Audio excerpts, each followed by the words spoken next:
Is Papa Brothers? Today on the news and why it matters, we're here discussing food, but I guess we'll get into the news. 3 more big retailers request that people not open carry in their stores. And the latest poll shows possible good news for President Trump. Got a lot to get into this Friday. Starts right now.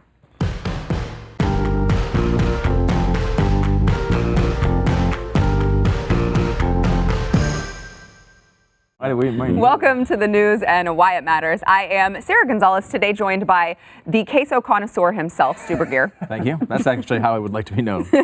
Tombstone, queso connoisseur. Queso connoisseur. Soda connoisseur as well. Yes. Diet soda connoisseur in particular. That's true. I love my artificial sweeteners and liquid cheese. And coincidentally enough, that will be what kills you. We also have Mr. Pat Gray from Pat Gray Unleashed. Hi. What connoisseur are you?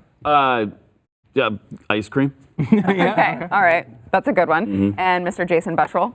Yes, Jason Tostitos queso butter. Yeah, he's okay. So I know we got a lot to get into, but I do have to point out, I have to shame you. We have to publicly shame Jason on air. Well, he's buying grocery store jarred queso in Texas. It's just inhuman. There's a weird elitism going on with queso. Mm-hmm. It's kind of hard to screw up melted cheese, but just Tostitos does it pretty well. What are you, a hobo?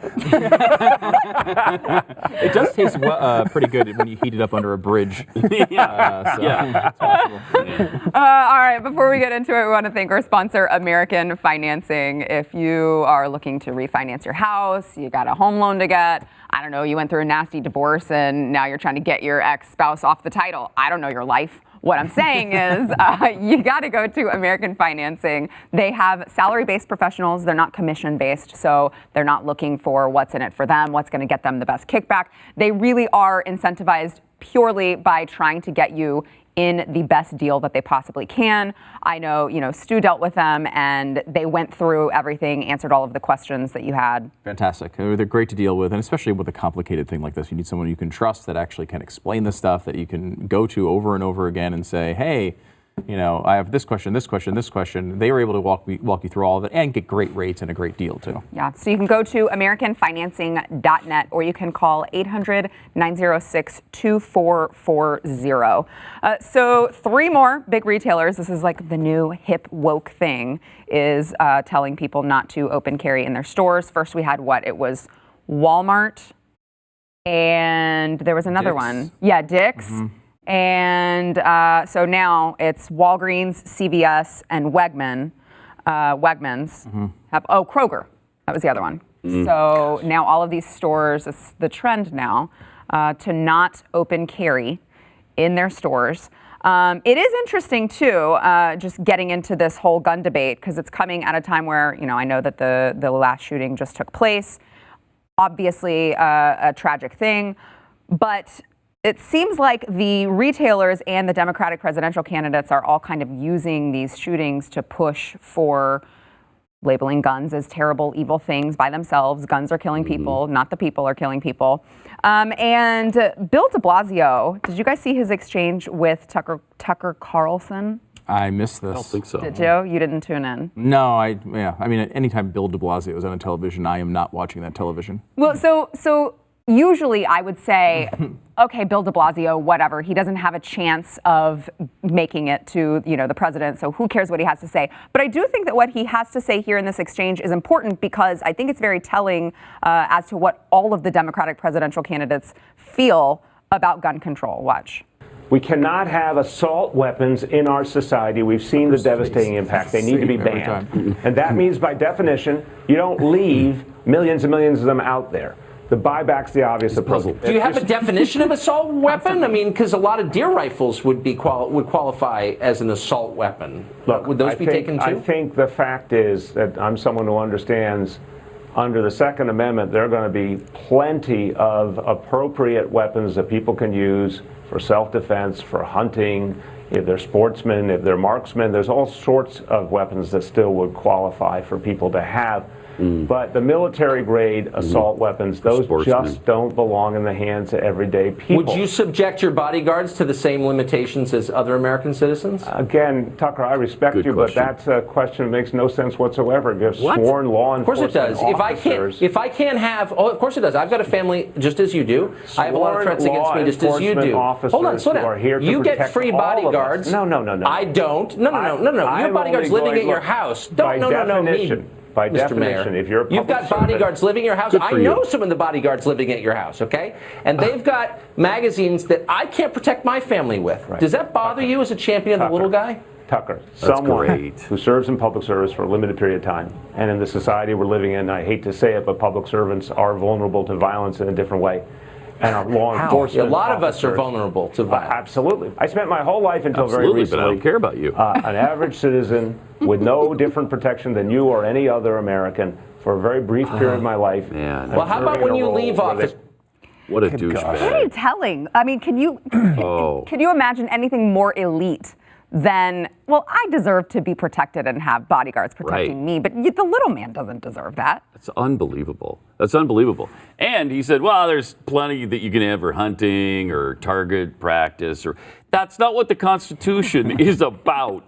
It's not about hunting. It's not about fishing. It's not about using it as a doorstop. It's for protecting ourselves, and especially protecting ourselves against the government, should it ever become tyrannical.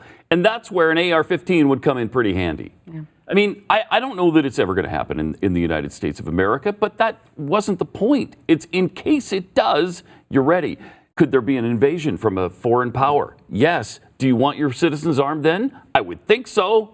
Yeah. I mean, it's ludicrous. I mean, I think the Second Amendment in practice is not even about if it happens. It's about preventing it from ever happening. No government, no army would ever invade this country and go door to door and try to kill its citizens. 350 million weapons out there, it'd be foolhardy. It'd be foolhardy. Your losses would be so overwhelming it wouldn't be worth whatever gains you got. And that's one of the great things about it. There's no way to go through door to door a country with it's almost 400 million guns now. There's no way to do it. There's no way to do it. And that's the brilliance of the Second Amendment. It's why our Constitution has stood for 200 years. It's why we haven't had the issues that so many other countries have had. We do have unique things that go on here. That's one of them. And they are always like, oh, no other country has ever had problems like this. Well, what problems haven't we had? Well, there's a lot of problems we've been escaping over the last couple hundred years because the Second Amendment does exist.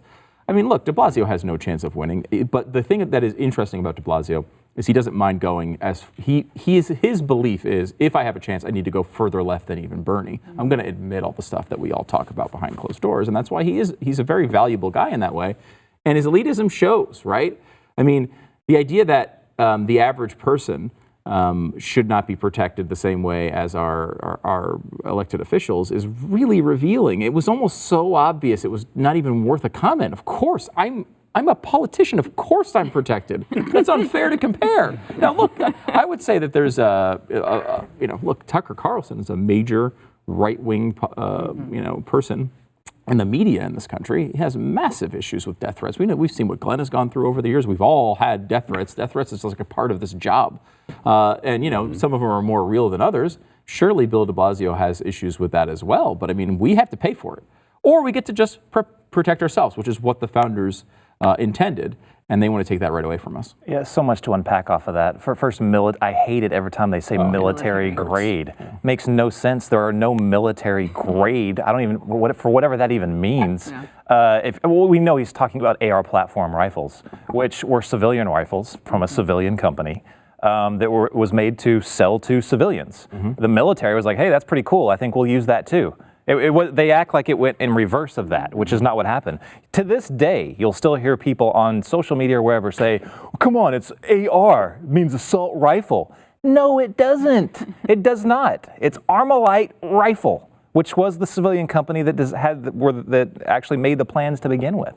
The elitism in that is absolutely disgusting. And it is the same elitism that they use for all of their topics, like where it's immigration, whether it's wall, whether it's whatever. Yeah, you're the strongest proponents for saying, let's just have unfettered, let's open the borders, let them all in. They're not going to be affected by that. They're not. The movie stars that are up there like saying, yeah, they're the ones with the walls. We know that. That's kind of cliche right now. They have walls, they have guards, they have everything. But they also live in neighborhoods where if a ton of immigrants come into their area, not going to affect them. They're going to look like this from afar and say, oh, yeah, they're coming in, they're in those neighborhoods. Glad I don't live there. Yeah. What about, Stu, what are your thoughts on this push from retailers to request that their customers don't open carry in their stores? I mean, look, it's their right to do it. I mean, I know in Texas there's a very specific part of the law that says individual businesses are able to, with posting that they would not like people to open carry, are able to do that, and it actually becomes a crime. It's not even a request. In Texas, it's up to the business, which is, I think, the way it should be. But it's stupid. I would agree with you that it's stupid. However, let me focus on one little different slice of this, which is the reason why this is happening is not because of mass shooters. The reason why this is happening is because of people who are proponents of the Second Amendment, who are trying to basically go as far as they can to prove that the Second Amendment and open carry are okay. So these stores are not like, Walgreens and these other stores are not responding necessarily to the shootings, though of course it's tied in some way. What they're worried about are people bringing in the guns and walking around the aisles. We had this happen at Walmart right after the shooting, where guys like, look, I can carry a gun. I'm going to go in there with my rifle on my back, and I'm going to walk around and shop. And Idiots. It's like, are you constitutionally able to do that? I would argue yes. I mean, I know we still have to follow the laws until those things get sorted out, but it's not helpful to the Second Amendment cause to do things like that. It does not work. You're seeing it here. There's now a revolt against the Second Amendment because people have done things like this. Those guys are morons, and they hurt the rest of us for doing that. But I have two things on this. So first off, these stores are doing exactly what the actual shooters want them to do. I have a intelligence background. I have a security background. We've studied this in depth. Large volume stores, malls, places like Walmart, and even schools are the primary targets. Now, where are they trying to take guns out of? Every single one of those. This is the worst, most dangerous thing you can do. I will not shop at certain malls in the DFW area because they have not only the 30-07 signs, which is the you can't open carry, but 30-06 signs as well. It's plastered all over it like a big target. That's the primary terrorist target. That's what they want to hit. Absolutely insane. Now, the problem with the open carry stuff is the people that in Texas, I'll just say from Texas, are the Texans that have concealed handgun licenses, which makes them legally able to open carry, but you never do it. Right. Do it. I never see people do it. I open carry all the time. Why? Because we need to be desensitized. If more people did it, it wouldn't be scary anymore. And that's true, because I just had this conversation at home with my husband, and I said, honestly, if we were sitting down in a movie theater and I saw someone and he was open carrying, I would feel safer in that movie theater. Like, I'm the paranoid type of person who I'm always like, okay, where are we in relation to the emergency exit in case anything happens, at malls or whatever. And he said, well, it would scare people. And I'm like, no, I think that I would feel okay, because if you got it right here, you're showing people you have it. Are you really going to then turn around? I mean, it doesn't seem like a typical MO for someone who wants to murder a bunch of people. Right. I think I agree with that. I mean, you talk about open carrying. There's various ways you can do that, right? Like the things that we're talking about, I think, are people going in. They're like in the fatigues with the scary looking gun. Like that's a different situation. Right. I will say though, I think concealed carry as a practice is probably more effective as far as your gun. Like if you're holding a gun, like someone comes in to try to kill somebody, they're going to go after the person with the gun when they're not looking first, hopefully, because they can see they have a gun. If you're concealed, you have a little bit more. I mean, it's more effective, I think, as a tactic for utilizing your handgun. But I do agree with you. What you're talking about in Texas is what I grew up with in Connecticut. You never saw a gun. So everyone in Connecticut is terrified of every gun that they see because they never see one, unless a police officer is holding it. Texas is supposed to be different than that. And in certain areas of Texas, it is, right? I mean, like you go into more rural areas, now you see, it's like, it's the classic shotgun rack, and like, people were used to seeing that. That has gone away. Yeah. And that is a cultural problem, because people are freaked out, and half the country believes the stuff the media is telling them about guns, that essentially it's the gun's fault.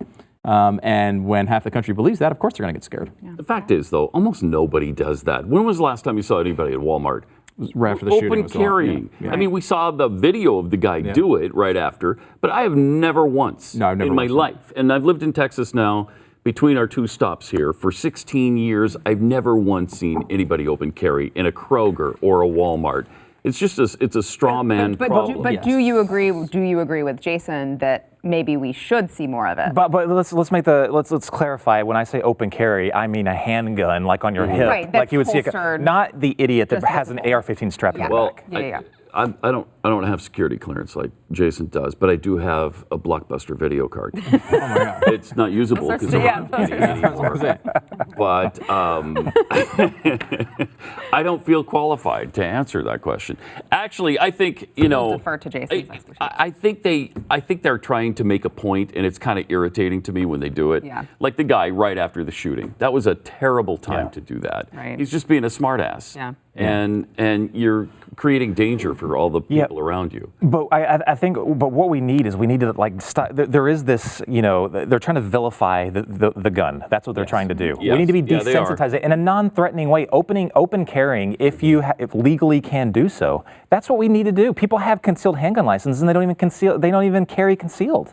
Here in Texas, like tons of people, it's like we fight for our Second Amendment rights, but we never use them. I don't understand why people are doing this. You would think Texas would be the safest place, in the union because of our viewpoint on the Second Amendment. But the problem is you don't use your Second Amendment. Use your Second Amendment. Yeah. And final thing here, it's like if the person who goes in to kill 30 people in a Walmart does not care whether you've requested they open carry or not, right? Like that's not the person they're targeting. They are targeting the Second Amendment activist who's thrown on the AR-15 to make a point. However, it's a very small sect of society. As you point out, Pat, it's not a real problem. And beyond that, if that person exists, they now have a list of the stores they want to do it in. Because go ahead, request all you want. I want to make a point. If I want to make a point, now they're going to go to those stores intentionally and do it more, which is asinine. All right, back in a minute. None of this stuff works. I don't like it. The Walmart thing was stupid. They banned. Ridiculous. Before we get back into the conversation, I want to thank our sponsor, Relief Factor. So Relief Factor, I'm just going to go ahead and get this out of the way for those of you who are worshiping Big Pharma, like Stu over here. I love him. Big Pharma worshiper. Relief Factor is 100% drug-free. And let me tell you what else, because it's 100% drug-free, it doesn't have any of those nasty side effects that you get from trying to pop all these pills from Stu's best friend. Look, I'm not Jeffy here. I'm not just giving you a packet of pills. No, I mean, Relief Factor is fantastic, and it's helped a lot of people. You got to find what works for you. I know it was 70% of people it works for. I will say last night I had a very devastating sleeping injury in which I somehow, you always make fun of this, and it actually happened to me last night. Like, I don't know where I was sleeping like this a little bit, and like my shoulder feels like I could barely lift my arm over. Like, what? How old am I, 100? I know. I mean, I'm hoping it's going to go away in a couple of days, because I know it's usually about 3 weeks for the Relief Factor thing, because it's more about everyday pain with Relief Factor. But you may want to just kind of preemptively start taking it just in case. Good point. Sleeping is a contact sport. If you are one of the millions of Americans who you just live your life in constant pain, you don't have to do that. Try Relief Factor, give it a shot. Like Stu said, it'll take you 3 weeks. You'll know if it's going to work for you or not. They've got that quick start pack. It'll give you 3 weeks worth for $19.95. The odds are in your favor that it's going to work for you, and it's life-changing when it does and you're out of pain. You can go to relieffactor.com or you can call 800-500-8384. So there is a new poll out, and I might check in a second because it's not on my card where the poll was from, but it's a major poll that came out that has Biden, Warren, and Sanders all trailing President Trump in favorability ratings. So President Trump's very favorable was 29% compared to Biden, Warren, Sanders. I'll go down. It was the Economist. Okay. So Economist and YouGov, yes.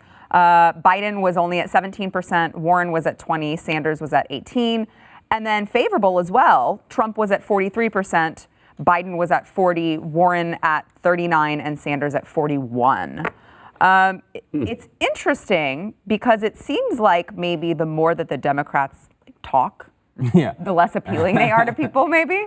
Maybe you shouldn't have 7-hour town halls with them then. Oh, put that on TV all day long. Greatest gift to the Republican Party in the last 50 years. Especially that they want to ban virtually everything that we enjoy. Yes. They want to take everything from us. Yes, amazing. I haven't seen all the details on this poll. Did they give undecideds on there by any chance? I don't have them on my card. I'm curious to see just, Trump's approval rating. It's funny because that was a big case against him winning in 2016, that he was historically unpopular candidate. So was Hillary, though, right? And so that was, kind of came down to the to that very close election. One of the things I was thinking about at the time, and I think is probably true, is that we just are at an era where all these guys are just going to be unpopular. Like the 42% approval rating is not, you're not going to see a lot of 60s and 70s anymore. I think we're at maybe at a moment where like there's a national thing like 9/11 or a war or whatever, where you have those leaps in popularity. But generally speaking, we're so polarized at this point. You just hate the other team, and both sides hate, and that's 42-42 basically, and then you're just kind of doing performance level after that. I wonder if that's the truth. I wonder if the reality of our situation is all of these candidates, once you get down to one-on-ones, are going to all be unpopular, and you're going to see which one is least unpopular. That's not an inspiring vision of the future, granted. Because like there's a lot of polls too that show Trump in real trouble. I mean, he's losing by historic amounts to other candidates right now when it comes to head-to-head polling. I tend to disregard head-to-head polling this early. I don't think it's particularly valuable.